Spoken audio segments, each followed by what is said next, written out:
নমস্কার বন্ধুরা, শুভ সকাল। আশা করি সকলেই ভালো আছেন। যাই হোক, আজকের ব্লগটা চালু করছি। স্নান করে এসছি, রান্নাবান্না কি করি না করি সবই আপনাদের সাথে শেয়ার করব। এই গরমের শুরু হয়েছে, আর গরমকাল মানেই নতুন সজনের ফুল বা সজনের ডাঁটা নতুন নতুন ওঠেই ফাল্গুন মাসে। আপনাদের দাদা কালকেই সব বাজার থেকে নিয়ে এসছে। যাই হোক, মেয়েও এখন স্কুলে গেছে, দাদাও অফিসে। এবার একা একাই রান্না করব আপনাদের সাথে গল্প করতে করতে। চলুন দেখাই আমি কি রান্না করি আজকে। এবার এই শুক্তোটাকে আমি কিভাবে বানাই চলুন আপনাদের সাথে আজকে তা শেয়ার করছি। এই শুক্তোটা বানানোর জন্য আমি সব সবজিগুলো দেখুন খুব সুন্দর আলাদা আলাদা করে কেটে রেখেছি। এবার এগুলো আমি নুন হলুদ মাখিয়ে নেব।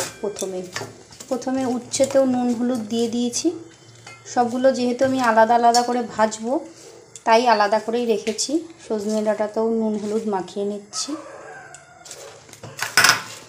ঠিক এই সময় গরম পড়ার আগে আগে সজনের ডাঁটা ওঠে, আর এই সময় আমাদের বাড়িতে এই শুক্তোটা খেতে সবাই খুব পছন্দ করে।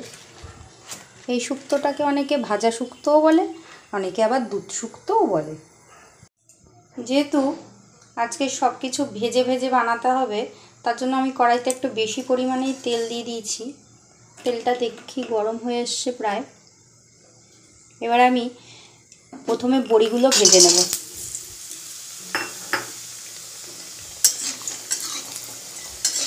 বড়ি ভালো করে লাল করে ভেজে তুলে রাখবো।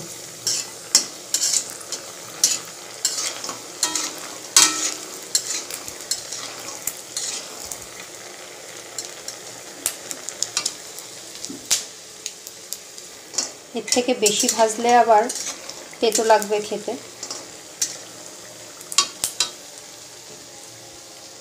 এবার আমি একই তেলে ভেজে নেব উচ্ছে।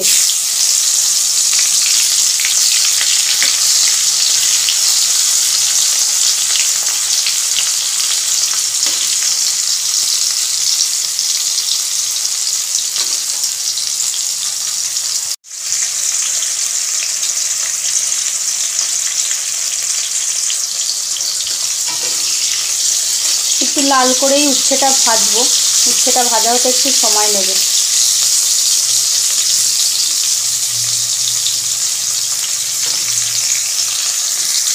এইরকম লাল করে উচ্ছেটা আমি ভেজে তুলে নিয়েছি।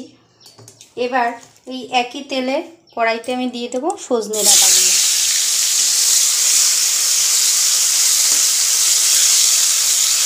এই সময় শরীরে বিভিন্ন রকম রোগের উপদ্রব হয়, বিভিন্ন স্কিন ডিজিজ বা বিভিন্ন রকম আরও অন্যান্য রোগ হয়, যেই কারণে এই সময় নতুন সজনের ডাঁটা সজনের ফুল উঠলে খাই আমরা। আপনারাও নিশ্চয়ই খান বন্ধুরা। যাই হোক, সজনে ডাঁটা ভাজতে খুব তো বেশি সময় নেবে না। সজনে ডাঁটাটা ভেজে আমি তুলে নেব।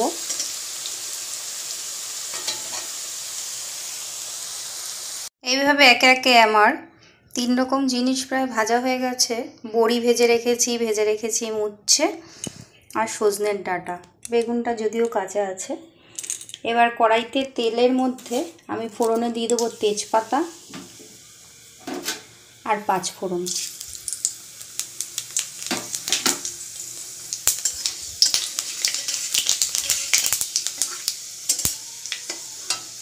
আলু বা কাঁচকলা আলাদা করে ভেজে তুলিনি। এবার ফোড়নটা ভাজা হওয়ার পরে ওগুলো একে একে দেব।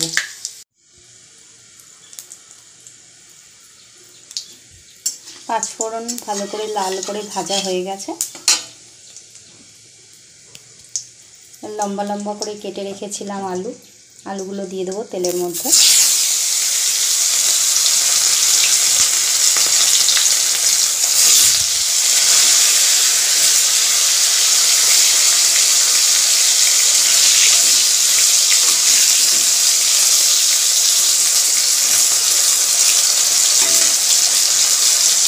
আলুটা একটু ঢাকা দিয়ে দিই, মোটা করে কাটা রয়েছে তো, নাহলে সেদ্ধ হবে না। এটা একটু নরম হলে তারপরে কাঁচকলা আর মিষ্টি আলুটা দেবো।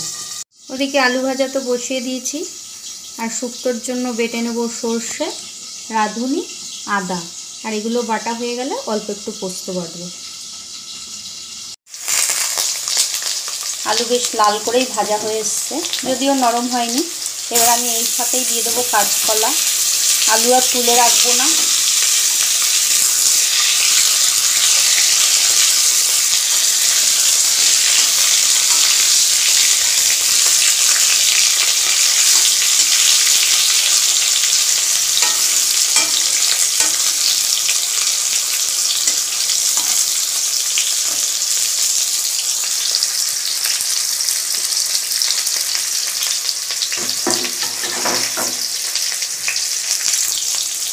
কাঁচকলাটা একটু দিয়ে নিয়ে একবার নাড়াচাড়া করে নিলাম।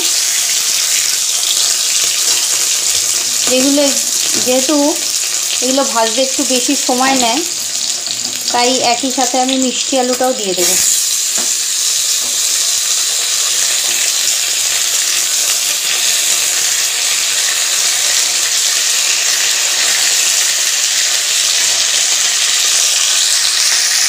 এবার আবার একটু ঢেকে দিই, নরম হতে থাক। রাঁধুনি সর্ষে আর আদাটা নিয়েছিলাম, সেটা বাটা হয়ে গেছে। এইবারে এটা সাথে আমি অল্প একটু পোস্ত দিয়ে দিলাম।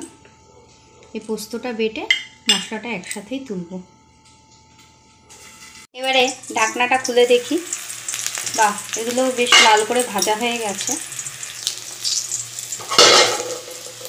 দেখুন বন্ধুরা, বেগুনটা এখনও আমার কাঁচা রয়েছে। বেগুন ভাজা হতে যেহেতু খুব একটা বেশি সময় নেয় না, আমি বেগুনটা এখনই দেব। আর বেগুনটা যদি প্রথম থেকেই দিয়ে দিতাম, বেগুন গলে যায়, একদম কিছু থাকে না।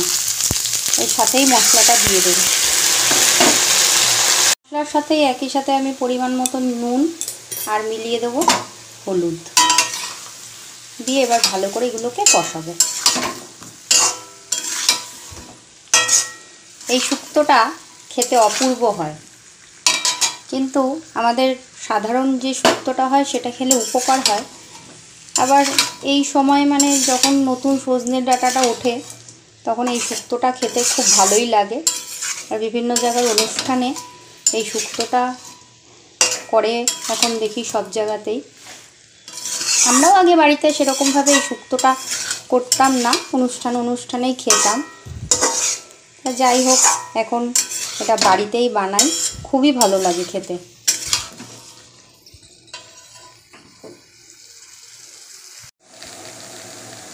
এইভাবে মশলা দিয়ে বেশ অনেকক্ষণ ধরে কষিয়ে নিয়েছি। আর পাশেই জল গরম করতে দিয়েছি, কারণ এই শুক্তোয় কাঁচা জল দিলে খেতে একটু টেস্ট হবে না। যদিও এতটা জল দেব না, আমি যতটা পরিমাণ লাগবে দেব। আর বাকি জলের মধ্যে আমি আমুল দুধ গুলিয়ে নেব। জলটা ফুটে এসছে।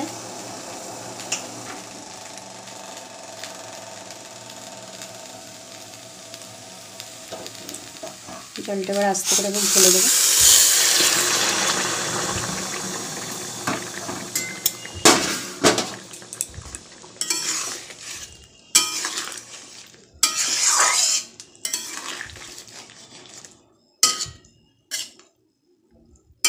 এই পরিমাণ জল দিয়ে এবার আমি ঢেকে দেব, সেদ্ধ হবে আস্তে আস্তে।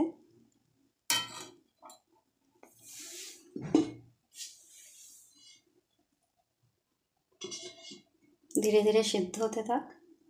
কিছুটা আমুল দুধ নিয়ে নিয়েছি, কারণ শুক্তোটা নামানোর আগে সেই আমুল দুধটা দেব, দিয়ে একটু ফুটাবো।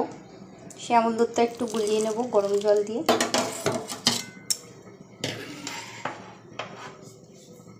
বন্ধুরা, এই আমুল দুধটা আমি একটু চিনির সাথে গুলবো, তাহলে রান্নার প্রয়োজনীয় মিষ্টিটাও হয়ে যাবে, দুধটাও ভালোভাবে গোলা হয়ে যাবে। এদিকে ঝোলের কি অবস্থা দেখি। ঝোল ফুটছে, আর একটু সময় ফুটিয়ে নিয়ে তারপরে দেখছি। 10 মিনিট পরেই দেখছি, ঢাকনাটা খুলে দেখি। 10 মিনিট পরে ঢাকা চাপাটা খুলে দিয়েছি বন্ধুরা। দেখুন ঝোলটাও বেশ অনেকটাই কমে এসছে। এবার আমি একটু দেখে নিই সব সেদ্ধ হয়েছে কি না। হ্যাঁ, আলু সেদ্ধ হয়ে গেছে। আলু সেদ্ধ হওয়া মানে কাঁচকলা, মিষ্টি আলু হয়তো নিশ্চয়ই সবই সেদ্ধ হয়ে গেছে, তাও একটু দেখে নিই। কাঁচকলাও সেদ্ধ হয়ে গেছে, মিষ্টি আলু সেদ্ধ হয়ে গেছে, খুন্তি ভালো করেই ঢুকে যাচ্ছে। এবারে একে একে সব মেলানোর পালা। বন্ধুরা সব কিছু দেওয়ার পরে ভালো করেই ফুটে উঠেছে। এবার আমি এতে 1 চামচ ঘি মিলিয়ে নামিয়ে দেব। তৈরি হয়ে গেল আজকের দুধ শুক্তো।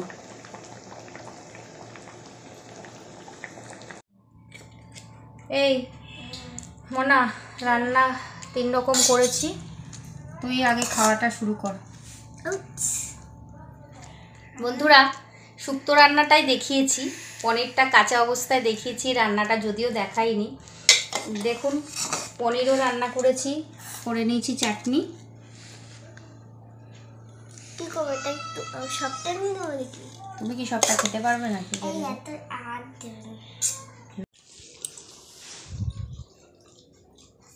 খাও, কেমন হয়েছে? ভালো হয়েছে? এই শুক্তোটা এমনি খুব ভালো খাই আমি, কারণ এই শুক্তোতে অনেক কিছুই দেওয়া আছে, শুধু সবজি তো না, আরও অনেক কিছুই দেয়, দুধ ঘি সবই পড়ে, আমি জানি না কী কী দিয়েছে। ভালোই হয়েছে খেতে। কেমন হয়েছে না? খাচ্ছ, দুধ ঘিয়ের গন্ধ পাচ্ছ না? সবই পাচ্ছে, কিন্তু এখন খিদের টাইমে খাওয়া তো অত রিয়ালাইজ করার টাইম নেই, খেয়ে আবার যেতে হবে অফিসে। যাই হোক, ভালো হয়েছে শুক্তোটা।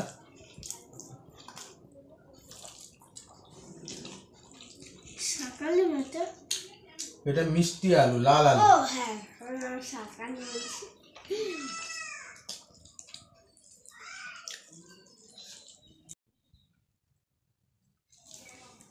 শুক্তো দিয়ে ভাত খেয়ে নিলাম, এবার পনির দিয়ে মাখিয়েছি, দেখি কেমন হয়েছে ভাবিন পনির? মনটা করেছে খুব সুন্দর হয়েছে। তাই? যাক, মেয়ে ভালো বললেই আমি খুশি। কিন্তু একটু ঝাল হয়েছে। যাই হোক বন্ধুরা, ভিডিওটা তো আপনারা দেখলেন, কেমন লাগলো জানাবেন একটা কমেন্টসের মাধ্যমে। দেখা হবে নিশ্চয়ই আবার নতুন কোনো ভিডিওতে। Bye bye, tata.